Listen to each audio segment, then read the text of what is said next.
Hey guys, welcome back to my channel happy with Mousumi. আশা করি সবাই ভালো আছেন, আমি ভালো আছি। তো এই ব্লগটা আমি শ্বশুরবাড়িতে আসার 3-4 দিন পরে করছি। সকালবেলা ব্রাশ করছিলাম, ফ্রেশ হয়ে গেছি। চলুন এবার নিচে গিয়ে চাটা করবো, জল খাবার খাবো।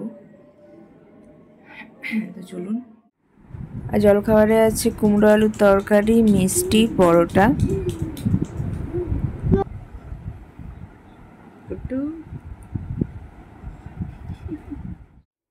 আজকে দুপুরের জন্য রান্না হবে ডিম আলুর কারি, আর হবে চিংড়ি মাছ দিয়ে এঁচড় দিয়ে আলু দিয়ে আর একটা তরকারি মতো। আর এদিকে হয়ে গেছে হচ্ছে তেঁতোর তেঁতোর ঝোল হচ্ছে আলু দিয়ে যেটা বানায়। আর শাক আছে, কলমি শাক।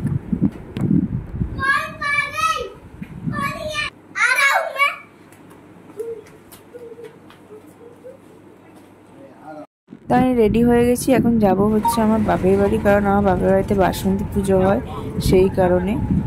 আর ওখানে পুজো কেমন কাটলো সেই ব্লগগুলো আস্তে আস্তে আসবে, কারণ আমার এই কদিন একটু বিজি ছিলাম, আমার একটু লেট হবে আপলোড করতে। তো এই পার্টটা এখানে শেষ করছি, নেক্সট পার্ট নিয়ে খুব তাড়াতাড়ি আসছি। সবাই খুব ভালো থাকবেন, নিজেদের শরীরে খেয়াল রাখবেন, নতুন হলে চ্যানেলটি সাবস্ক্রাইব করে দেবেন। তো আজকের মতো আসলাম, টাটা।